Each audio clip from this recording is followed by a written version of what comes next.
Hello student, स्वागत है आपका आईसीटी वर्चुअल क्लासेस में। मैं हूं कविता, आपकी बायो टीचर। उम्मीद करती हूं आप सभी अच्छे होंगे और स्वस्थ होंगे। तो क्लास हम कंटिन्यू करेंगे अपना चैप्टर जिसका नाम है law of inheritance and variation. आप इनहेरिटेंस के बारे में पढ़ रहे थे, वेरिएशन के बारे में पढ़ रहे थे और आपने देखा कि जो मेंडल हैं उन्होंने यहाँ पे क्या किया था, जेनेटिक्स की साइंटिफिकली स्टडी की थी और उसके बेसिस पे उन्होंने यहाँ पे 3 लॉज दिए थे, जिनमें से आपने पहला लॉ पढ़ लिया है जिसका नाम है लॉ ऑफ डोमिनेंस, यानी कि प्रभाविता का नियम। क्या पढ़ा आपने प्रभाविता के नियम में कि जब आपने अलग अलग ट्रेट को लेकर के दो पौधों में क्रॉस कराया तो F1 जनरेशन में सिर्फ एक ही कैरेक्टर वहां पे आया था और जो कैरेक्टर वहां पे शो हुआ उसे हमने कहा ये डोमिनेंट है, ये प्रभावी है। जो कैरेक्टर वहां पे नहीं दिखा उसे हमने कहा ये रेसेसिव है, यानी कि अप्रभावी है। और इसी के बेसिस पे आपने क्या देखा, वहां पे दो अलग अलग प्रकार के रेशियो भी देखे थे। आपने देखा जो यहाँ पे जीनोटिपिक रेशियो और फेनोटिपिक रेशियो वो दोनों अलग अलग हैं। आपने फेनोटिपिक रेशियो में कहा था 3:1 यहाँ पे आया है और जीनोटिपिक रेशियो में आपने बात की थी 1:2:1 हमारे पास यहाँ पे आया है। तो आज हम जानेंगे कि ये जो हमारा लॉ है इसके आगे देखेंगे हमारे पास क्या क्या लॉ आते हैं, क्या क्या इसके एक्सेप्शन आते हैं। तो आइए चलते हैं स्मार्ट बोर्ड की तरफ और अपना टॉपिक कंटिन्यू करते हैं। चलिए, अभी तक हमने क्या बातें की हैं, कुछ इंपॉर्टेंट टर्म्स आपने यहाँ पे डिस्कस किए हैं। इसके अलावा आपने जाना है जेनेटिक्स के बारे में। जेनेटिक्स क्या होती है, बायोलॉजी की एक ब्रांच है, एक शाखा है जिसके अंदर आप जीन्स के बारे में पढ़ते हैं, जेनेटिक वेरिएशन के बारे में पढ़ते हैं और हेरिडिटी के बारे में पढ़ते हैं। अब जेनेटिक की जो स्टडी की थी, जो जेनेटिक के बारे में हमें बताया था वो किसने बताया था, हमने कहा ग्रेगर जॉन मेंडल ने हमें क्या बताया था, आनुवांशिकी के बारे में यहाँ पे बताया था। ठीक है, और इन्होंने क्या किया था, यहाँ पे ग्रेगर जॉन मेंडल ने अपने एक्सपेरिमेंट किए थे गार्डन पी पे और उसके बाद उन्होंने यहाँ पे 3 इंपॉर्टेंट लॉज दिए थे, जिसमें से सबसे पहला लॉ हमने पढ़ा था लॉ ऑफ डोमिनेंस। तो इसके अलावा इन्होंने क्या किया था, अपना एक्सपेरिमेंट किया था पी प्लांट पे, यानी कि मटर के पौधे पे। क्यों मटर के पौधे को चूज किया था, हमने कहा कि जो मटर के पौधे में अलग अलग यहाँ पे कंट्रास्टिंग कैरेक्टर पाए जा रहे हैं, लाइफ साइकिल इसकी शॉर्ट है, बाइलिंगुअल प्लांट यहाँ पे है। ठीक है, अब आपको ये सारी चीजें यहाँ पे क्या करनी है, ध्यान देनी है। यहाँ तक की बात हम कर चुके थे, हम बात कर रहे थे पहले लॉ के बारे में, लॉ ऑफ डोमिनेंस के बारे में।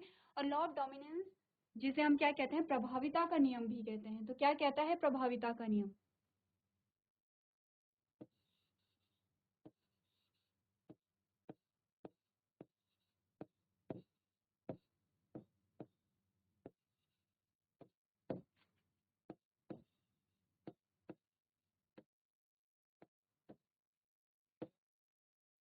ठीक है। प्रभाविता का नियम हमें क्या बताता है, क्या चीजें आपने पढ़ी, आपने कहा कि हमने एक ही कैरेक्टर के अलग अलग ट्रेट वाले दो प्लांट को लिया था, जिसमें से एक था टॉल और एक हमारे पास आया ड्वार्फ। ठीक है, क्या है, ये टॉल होगा और ये क्या होगा, ड्वार्फ होगा। ड्वार्फ का मतलब हमने क्या बोला, बौना बोला है। ठीक है, ट्रेड क्या है, कैरेक्टर क्या है, ये आप पढ़ चुके हैं। आपने ये भी देख लिया कि यहाँ पे जब एक्सपेरिमेंट किया गया, जब क्रॉस कराया गया तो क्या क्या चीजें यहाँ पे हुई हैं। हमने कहा इमैस्कुलेशन हुआ है, बैगिंग हुई है, रीबैगिंग हुई है और यहाँ पे कृत्रिम रूप से क्या कराया गया है, पॉलिनेशन कराया गया है। ये सारी चीजें हम डिस्कस कर चुके हैं। आपको क्या करना है, अगर अभी भी आपको कंफ्यूजन है तो आप प्रीवियस लेक्चर को देखेंगे और अपने डाउट को क्लियर करेंगे। उससे पहले मैंने आपको पहले भी कहा है कि आप जो हमारा चैप्टर है रिप्रोडक्शन इन फ्लावरिंग प्लांट्स, यानी कि पुष्पीय पौधों में लैंगिक जनन को आप अच्छे से पढ़ेंगे। ठीक है, चलिए। अब हमने कहा हमने दो अलग अलग ट्रेट के पौधों को लिया है, एक लंबा था, कैसा था, प्योर टॉल था। ठीक है, और एक क्या था, ड्वार्फ था, प्योर ड्वार्फ था, यानी कि शुद्ध रूप से बौना था। शुद्ध रूप से मतलब है कि यहाँ पे जो एलील है वो एक ही ट्रेट को क्या कर रहे हैं, कोट कर रहे हैं। ठीक है, ट्रेट क्या होगा, जैसे कैपिटल टी एक ही ट्रेट के लिए रिस्पॉन्सिबल है और वो ट्रेट क्या है, यहाँ पे टॉलनेस का कैरेक्टर है। ठीक है, अब स्मॉल टी हमने क्या कहा, ये ड्वार्फनेस को कोट कर रहे हैं, सेम ही यहाँ पे क्या है, ट्रेट है। इतनी बात क्लियर है। फिर हमने कहा दो प्लांट को लिया गया, जब दो प्लांट को लिया गया तो ये क्या है, पेरेंट है, आप इसे पी से डिनोट करते हैं। फिर हमने कहा क्या बनेंगे, यहाँ पे गैमीट बनेंगे। ठीक है, गैमीट बन गए हैं, इसके भी क्या बनेंगे, गैमीट बनेंगे।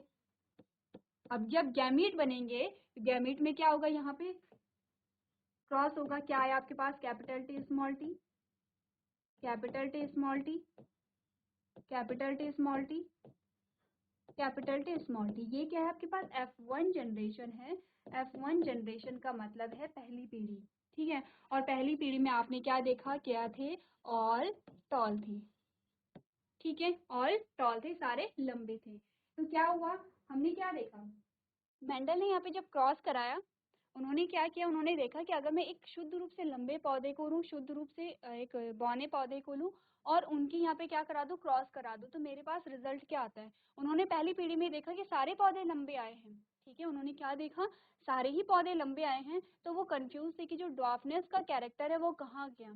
अब ड्वार्फनेस का कैरेक्टर कहीं आया ही नहीं, आया नहीं तो क्यों नहीं आया, इसके पीछे क्या रीजन था।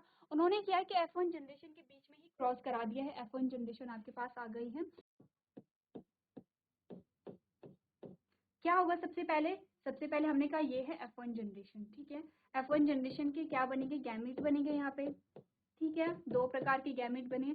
आपको बताया गया है कि अगर आप ऊपर देखेंगे गैमेट तो दो बन रहे हैं लेकिन प्रकार एक था। कहाँ की बात हो रही है, यहाँ की बात हो रही है। प्रकार क्या है, दो गैमेट बने हैं लेकिन एक ही किस्म के बने हैं दोनों में।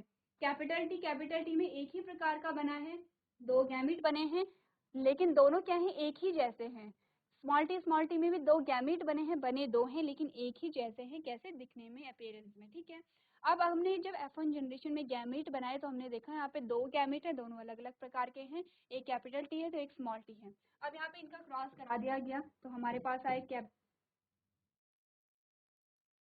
दो अलग अलग पेरेंट के बीच में यहाँ पे क्या होगा, गैमेट का फ्यूजन होगा, ठीक है। कैपिटल टी आ गया है, ये आ गया है कैपिटल टी स्मॉल टी, ये आ गया है कैपिटल टी स्मॉल टी और ये आ गया है स्मॉल टी, ठीक है।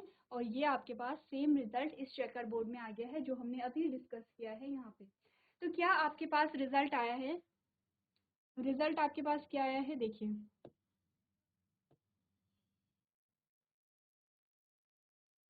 आपके पास यहाँ पे चार संतति आई है। कौन कौन सी, कैपिटल टी था, कैपिटल टी स्मॉल टी था, कैपिटल टी स्मॉल टी था, स्मॉल टी था। अब मेंडल ने क्या देखा, देखिए उन्होंने कहा ये भी टॉल है, उन्होंने कहा ये भी टॉल है, उन्होंने कहा ये भी टॉल है और ये क्या है, ड्वार्फ है, ठीक है। अब उन्होंने कहा कि जो यहाँ पे जो ड्वार्फनेस का कैरेक्टर नहीं दिखाई दे रहा था अब दिख गया है, उन्हें जो बौनेपन का जो कैरेक्टर है वो नहीं मिला था लेकिन अब मिल गया है। तो उन्होंने क्या यहाँ पे आइडिया लगाया, उन्होंने क्या अपने एक्सपेरिमेंट में क्या बताया, उन्होंने लॉ में क्या कहा कि जब भी हम सेम कैरेक्टर के अलग अलग ट्रेट को ले करके दो पौधों के बीच में क्रॉस कराते हैं तो जो F1 जनरेशन में कैरेक्टर एक ही आता है, F1 जनरेशन में कैरेक्टर एक ही पेरेंट का आता है। देखिए दो अलग अलग पेरेंट है, हमने कहा एक पेरेंट तो ये है और एक पेरेंट है ये, ठीक है। ये जो पेरेंट है ये कैसा है, टॉल है, ये जो पेरेंट है ये कैसा है, ड्वार्फ है, ठीक है। अब क्या हुआ, जब पहली पीढ़ी आई तो एक ही जनक के यहाँ पे गुण आएंगे, उन्होंने यही अपने लॉ में कहा है कि जब क्या हुआ हमने अलग अलग ट्रेट को लेकर के यहाँ पे क्रॉस कराया और F1 जनरेशन में जो कैरेक्टर आया तो वो एक ही पेरेंट का आएगा और जिस पेरेंट का कैरेक्टर हमें दिखा वो पेरेंट क्या कहलाएगा, डोमिनेंट कहलाएगा, यानी कि प्रभावी कहलाएगा। तो अब आपको पता चल गया है कि ये क्या है, प्रभावी है, क्योंकि पहली पीढ़ी में किसका गुण आया था, टॉल प्लांट का आया था, लंबाई का गुण आया था। तो प्रभावी कौन है, कैपिटल टी प्रभावी है। फिर उन्होंने कहा कि जो पहली पीढ़ी में जो जिस जनक के गुण नहीं आ पा रहे हैं उसे हमने क्या कहा, हमने उसे कहा अप्रभावी, ठीक है। हमने उसे क्या कहा, हम कह सकते हैं ये अप्रभावी है,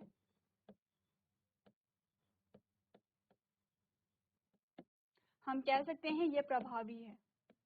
क्योंकि क्या है, मैं फिर से रिपीट कर रही हूँ, लॉ क्या कह रहा है कि जब आपने सेम कैरेक्टर के अलग अलग ट्रेट को ले करके क्रॉस कराया है यहाँ पर तो क्या हुआ, पहली पीढ़ी में एक ही जनक के कैरेक्टर यहाँ पे आए हैं, एक ही जनक के गुण आए हैं और जिस जनक के गुण पहली पीढ़ी में दिखाई दिए हैं उसे हमने प्रभावी कह दिया है और प्रभावी को ही आप क्या कहते हैं, डोमिनेंट कहते हैं, ठीक है।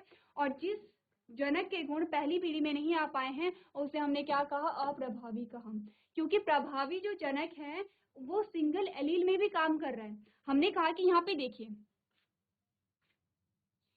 आप इस वाले केस में अगर देखेंगे तो यहाँ पे कैपिटल टी सिर्फ एक है, सिर्फ एक में भी यहाँ पे टॉलरेंस का गुण आ रहा है, इसका मतलब ये इतना प्रभावी है, इसका मतलब ये इतना स्ट्रॉन्ग है कि यहाँ पे सिर्फ सिंगल टी होने के बाद भी यहाँ पे क्या हो गया है, लंबाई का गुण आ गया है।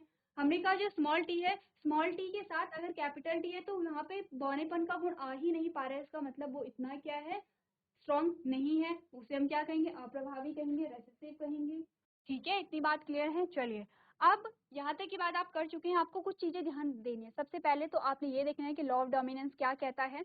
डोमिनेंट और रेसेसिव दोनों क्या चीजें हैं, और दोनों पेरेंट में से दो पेरेंट आपके पास आए हैं, एक पेरेंट आपके पास ये आया है, एक पेरेंट आपके पास ये आया है। दोनों पेरेंट में कौन रेसेसिव है, कौन डोमिनेंट है, ये आपको ध्यान रखना है। फिर आपको ये ध्यान रखना है कि पहली पीढ़ी में F1 जनरेशन में कौन सा कैरेक्टर आया था। फिर हमने क्या किया, F2 जनरेशन को लाने के लिए यहाँ पे क्या किया गया है, ये F2 जनरेशन हमारे पास आ गई है। अब आपके पास आता है रेशियो, ठीक है। हमने कहा दो प्रकार के रेशियो होते हैं, एक होता है फिनोटिपिक रेशियो जो हमें दिख रहा है, और एक होता है जीनोटिपिक रेशियो जो कि हम जेनेटिक लेवल के अकॉर्डिंग देखते हैं। सबसे पहले फिनोटिपिक रेशियो की बात करें, आपको यहाँ पे टॉल कितने दिखाई दे रहे हैं, 1 2 3 3 दिखाई दे रहे हैं। आपको यहाँ पे ड्वार्फ यानी कि बौना कितना दिखाई दे रहा है, 1। तो आपने क्या कहा, 3 लंबे थे, एक छोटा था, 3:1। फिनोटिपिक रेशियो आ गया है। फिजिकल अपीयरेंस के बेसिस पे हमने कह दिया है कि 3 जो पौधे थे वो लंबे थे, और एक जो पौधा था वो कैसा था, बौना था। ठीक है, इतनी बात क्लियर है। आ गया है। अब आते हैं जीनोटिपिक रेशियो पे। हमने कहा जेनेटिक लेवल पे देखें कि जेनेटिक लेवल पे क्या यहाँ पे हमें दिखाई दे रहा है। हमने कहा प्योर लंबा कौन है, प्योर लंबा वो होगा जो कैपिटल टी होगा, यानी कि यहाँ पे जो जीन पेयर है वो होमोजाइगस होगा। अब देखिए होमोजाइगस की बात की जा रही है, हमने कहा होमोजाइगस होगा। हमने कहा कि जहाँ पे दोनों एलील एक ही ट्रेट के लिए रिस्पॉन्सिबल हैं, एक ही ट्रेट के लिए उत्तरदायी हैं। अगर ये कैपिटल टी लंबाई के लिए है तो ये कैपिटल टी भी लंबाई के लिए है, इसे हम होमोजाइगस भी कह रहे थे। अब हमने कहा ये तो लंबाई के लिए, लेकिन ये बौनेपन के लिए ये होमोजाइगस नहीं है, क्या है, हेटेरोजाइगस है। ठीक है, दोनों क्या है, दोनों के ट्रेट अलग अलग हैं। तो हमने कहा कि शुद्ध रूप से लंबा वही होगा जिसमें दोनों एलील एक ही ट्रेट के लिए रिस्पॉन्सिबल होंगे। ध्यान दीजिए, आपको ट्रेट और कैरेक्टर समझाए गए हैं, ठीक है, आप कंफ्यूज नहीं करेंगे।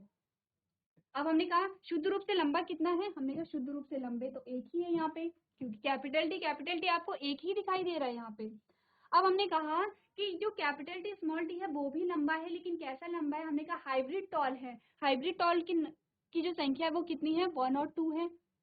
हाइब्रिड टॉल का मतलब समझ रहे हैं आप, शुद्ध रूप से लंबे नहीं है वो, वहां पे जो जीन पेयर है उनमें जो एलील है वो अलग अलग कैरेक्टर के लिए रिस्पॉन्सिबल हैं, तो 2 हो गए। हमने कहा ड्वार्फ कितने हैं, यानी कि शुद्ध रूप से बौने कितने हैं, हमने कहा 1 है,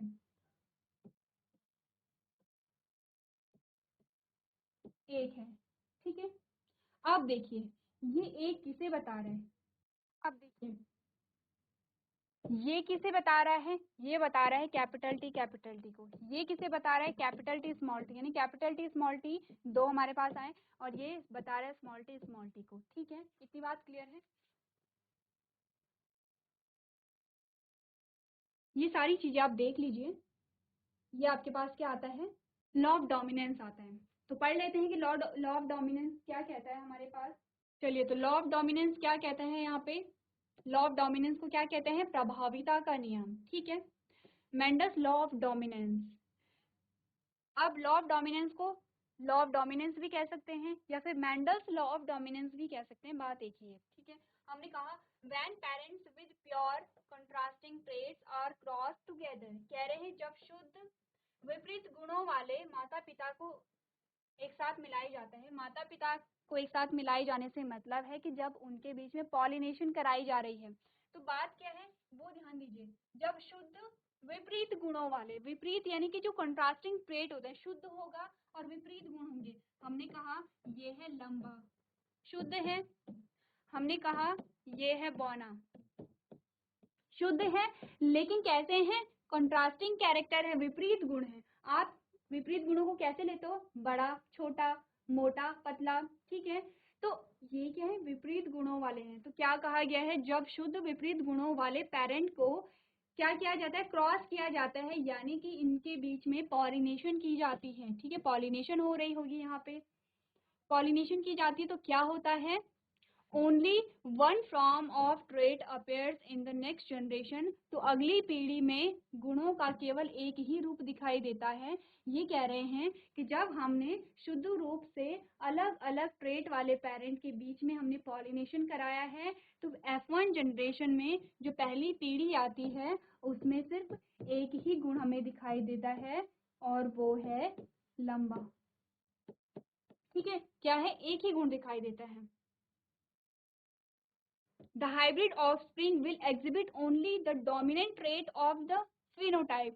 संकर संतानें phenotype के केवल प्रमुख लक्षण प्रदर्शित करेंगी। तो यहाँ पे होता क्या है कि जब आपने शुद्ध और कंट्रास्टिंग कैरेक्टरेट वाले पेरेंट्स को क्या क्या यहाँ पे क्रॉस कराया है या फिर पॉलिनेशन कराए हैं, कंफ्यूज नहीं होंगे। हमने कहा शुद्ध, हमने पेरेंट ले लिए हैं। शुद्ध का मतलब होता है कि दोनों जो एलील हैं वो एक ही कैरेक्टर के लिए रिस्पॉन्सिबल हैं और अलग अलग गुणों वाले, यानी कि विपरीत ट्रेट वाले लिया है। ट्रेट जो है वो विपरीत है, लंबा और बौना एक दूसरे की क्या है, अपोजिट है। पहली पीढ़ी में सिर्फ एक ही गुण आएगा और वो एक गुण जो होगा वो क्या कहलाएगा, डोमिनेंट होता है, वो एक होगा डोमिनेंट। और जो हमें यहाँ पे वो जो गुण नहीं दिखाई देता है वो होगा रेसेसिव। अब डिटेल में बात कर लेते हैं कि लॉ ऑफ डोमिनेंस क्या हमें बता रहा है। Law of dominance explain that in monohybrid cross between a pair of contrasting trait only one parental character will be expressed in the F1 generation and both parental characters will be expressed in the F2 generations in the ratio 3:1।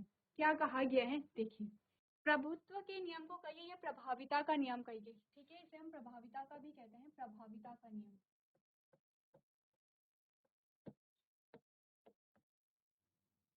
तो आपको कहा गया है कि प्रभाविता के नियम को वंशानुक्रम का प्रथम नियम कहा जाता है। ठीक है, इस नियम में प्रत्येक लक्षण को अलग अलग इकाइयों द्वारा नियंत्रित किया जाता है जिन्हें कारक कहा जाता है, जो जोड़े में होते हैं।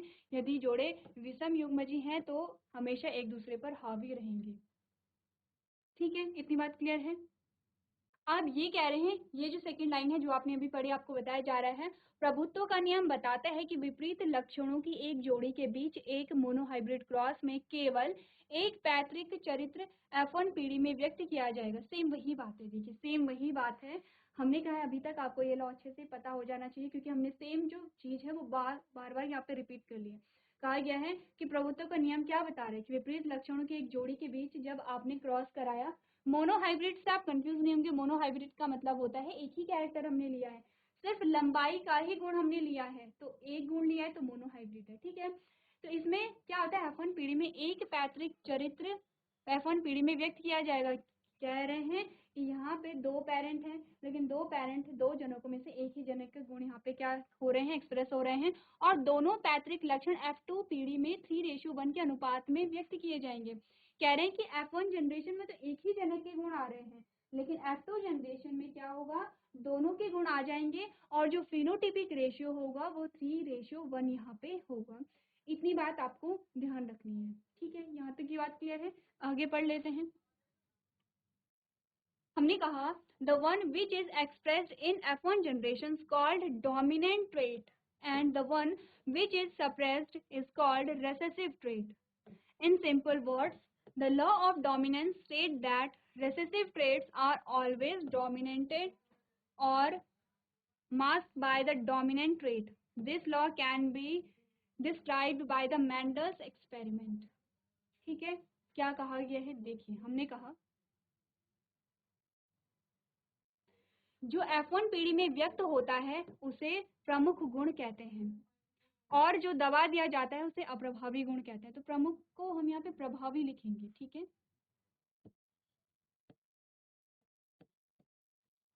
कह रहे हैं कि जो F1 पीढ़ी में व्यक्त होता है उसे हम क्या कहते हैं, प्रभावी कहते हैं, और जो दबा दिया जाता है उसे अप्रभावी कहते हैं। सरल शब्दों में प्रभुत्व का नियम कहता है कि अप्रभावी लक्षण हमेशा प्रमुख गुण द्वारा हावी या छिपे रहते हैं। ठीक है, कह रहा है कि ये नियम ये कहता है कि जो अप्रभावी लक्षण है वो प्रभावी लक्षण के द्वारा दबा दिया जाता है। हमने कहा कि अगर लंबेपन का जो गुण है उसने जो बौनेपन के गुण को यहाँ पे छुपा दिया है और इस नियम को मेंडल के प्रयोगों द्वारा वर्णित किया जा सकता है। अब आपको बताया गया है मोनोहाइब्रिड क्रॉस के बारे में। A monohybrid cross is a cross between the two monohybrid trait, that is capital T and small T. ये क्या है, स्मॉल टी है। ठीक है, here plants which have the same characters but differ in only one character were crossed। कह रहे कि monohybrid cross क्या है, जो कि मोनोहाइब्रिड ट्रेट के बीच में हुआ है, यानी कि कैपिटल टी स्मॉल टी के बीच में हुआ है।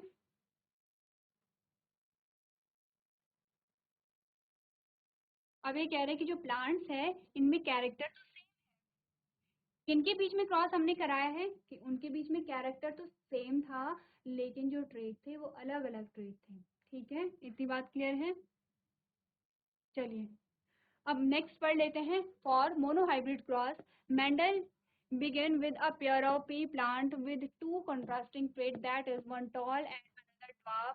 ठीक है, क्या अभी तक आपको कहा गया है एक मोनोहाइब्रिड क्रॉस,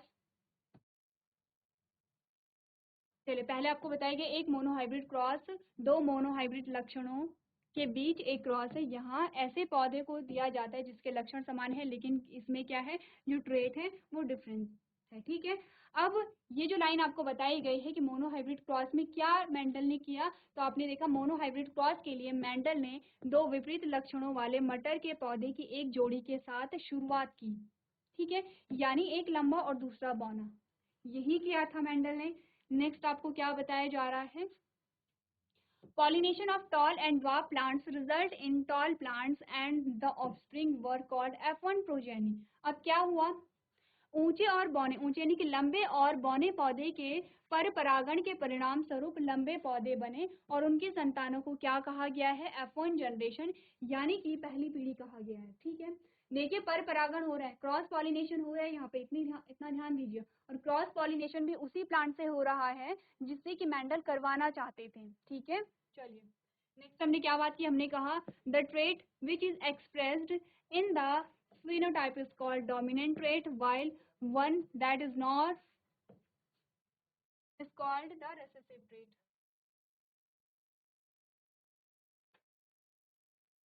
अब आपको क्या कहा गया है, जो लक्षण फिनोटाइप में व्यक्त होता है उसे प्रमुख लक्षण कहा जाता है, जबकि जो नहीं होता है उसे प्रभावी गुण कहा जाता है।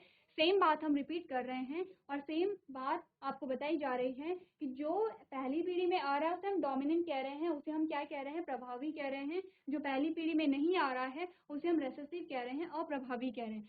अब नेक्स्ट आपको क्या बताया जाता है, he then continued his experiment with self pollination of F1 progeny plants. अब क्या हुआ, उन्होंने क्या किया, फिर उन्होंने F1 संतति पौधों के स्वपरागण के साथ अपना प्रयोग जारी रखा। उन्होंने क्या किया, यहाँ पे उन्होंने यहाँ पे फिर से पॉलिनेशन की प्रोसेस करवाई।